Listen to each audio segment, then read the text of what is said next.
আটাই জানে যে ওয়াকফ সংশোধনী আইন 2025 বিজেপি নেতৃত্বাধীন কেন্দ্ৰীয় চৰকাৰখনে যে গৃহীত কৰিছে এই আইনৰ বিৰুদ্ধে আমি সদৌ বিটিচি সংখ্যালঘু ছাত্ৰ সন্থা এবিএমছয়ে মহামান্য উচ্চতম ন্যায়ালয়ত দ্বাৰস্থ হৈছিলোঁ। মহামান্য উচ্চতম ন্যায়ালয়ত এই গোচৰটোৰ সন্দৰ্ভত যিখন ৰিট পিটিশ্যন দাখিল হৈছিলে তাত আমি ইণ্টাৰভেনশ্যন এপ্লিকেশ্যন দাখিল কৰিছিলোঁ আৰু আমাৰ ইণ্টাৰভেনশ্যন এপ্লিকেশ্যন মহামান্য উচ্চতম ন্যায়ালয়ে গ্ৰহণ কৰিছিল আৰু সেই সূত্ৰে আজি 5 মে তাৰিখে শুনানি নিৰ্ধাৰণ কৰিছিল। আৰু এই শুনানি কালত ইতিমধ্যে আপোনালোক আটাই গম পাইছে যে আজি শুনানিত বিশেষ একো আলোচনা নহয়, যিহেতু 14 মে তাৰিখে নতুন মুখ্য ন্যায়াধীশ অনাৰেবল মুখ্য ন্যায়াধীশ উচ্চতম ন্যায়ালয়ত নিযুক্তি দিব। তো 15 মে তাৰিখ পৰৱৰ্তী শুনানিৰ বাবে ধাৰ্য কৰিছে।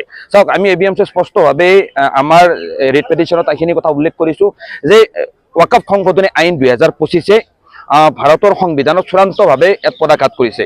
আজি মুছলমানৰ ঐতিহ্য ধ্বংসকাৰী ওয়াকফ সংশোধনী আইনখনৰ জৰিয়তে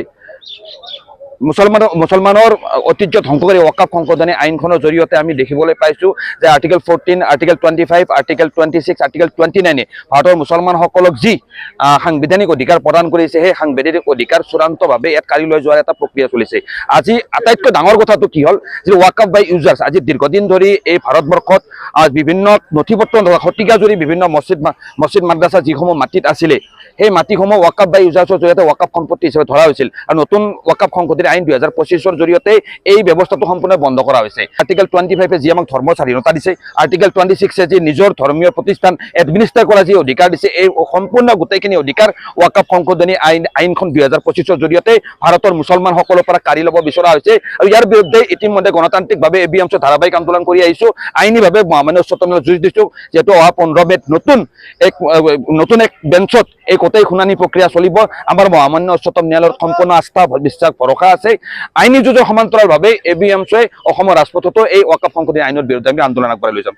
আপোনালোক আটাই জানে যে ওয়াকফ সংশোধনী আইন 2025 বিজেপি নেতৃত্বাধীন কেন্দ্ৰীয় চৰকাৰখনে যে গৃহীত কৰিছে এই আইনৰ বিৰুদ্ধে আমি সদৌ বিটিচি সংখ্যালঘু ছাত্ৰ সন্থা এবিএমছয়ে মহামান্য উচ্চতম ন্যায়ালয়ত দ্বাৰস্থ হৈছিলোঁ। মহামান্য উচ্চতম ন্যায়ালয়ত এই গোচৰটোৰ সন্দৰ্ভত যিখন ৰিট পিটিশ্যন দাখিল হৈছিলে তাত আমি ইণ্টাৰভেনশ্যন এপ্লিকেশ্যন দাখিল কৰিছিলোঁ আৰু আমাৰ ইণ্টাৰভেনশ্যন এপ্লিকেশ্যন মহামান্য উচ্চতম ন্যায়ালয়ে গ্ৰহণ কৰিছিল আৰু সেই সূত্ৰে আজি 5 মে তাৰিখে শুনানি নিৰ্ধাৰণ কৰিছিল।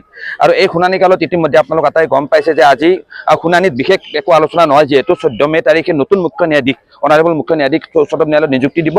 তো 15 মে তাৰিখ পৰৱৰ্তী শুনানিৰ বাবে ধাৰ্য কৰিছে। চাওক, আমি এবিএমছে স্পষ্টভাৱে আমাৰ ৰিট পিটিশ্যনত এইখিনি কথা উল্লেখ কৰিছোঁ যে ওয়াকফ সংশোধনী আইন 2025 ভাৰতৰ সংবিধানত চূড়ান্তভাৱে এক পদাঘাত কৰিছে। আজি মুছলমানৰ ঐতিহ্য ধ্বংসকাৰী ওয়াকফ সংশোধনী আইনখনৰ জৰিয়তে মুছলমানৰ ঐতিহ্য ধ্বংসকাৰী ওয়াকফ সংশোধনী আইনখনৰ জৰিয়তে আমি দেখিবলৈ পাইছোঁ যে আৰ্টিকেল 14, আৰ্টিকেল 25, আৰ্টিকেল 26, আৰ্টিকেল 29 ভাৰতৰ মুছলমানসকলক যি সাংবিধানিক অধিকাৰ প্ৰদান কৰিছে সেই সাংবিধানিক অধিকাৰ চূড়ান্তভাৱে ইয়াত কাঢ়ি লৈ যোৱাৰ এটা প্ৰক্ৰিয়া চলিছে।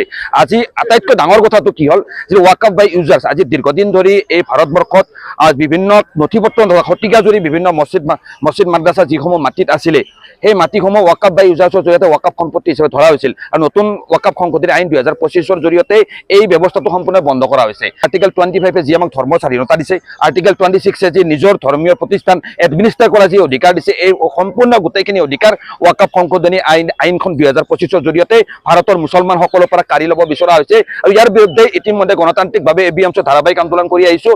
আইনীভাৱে মহামান্য উচ্চতম ন্যায়ালয়ত যুঁজ দিছোঁ, যিহেতু অহা 15 মেত নতুন এক বেঞ্চত এই গোটেই শুনানি প্ৰক্ৰিয়া চলিব। আমাৰ মহামান্য উচ্চতম ন্যায়ালয়ৰ সম্পূৰ্ণ আস্থা বিশ্বাস ভৰসা আছে। আইনী যুঁজৰ সমান্তৰালভাৱে এবিএমছয়ে অসমৰ ৰাজপথতো এই ওয়াকফ সংশোধনী আইনৰ বিৰুদ্ধে আমি আন্দোলন আগবঢ়াই লৈ যাম।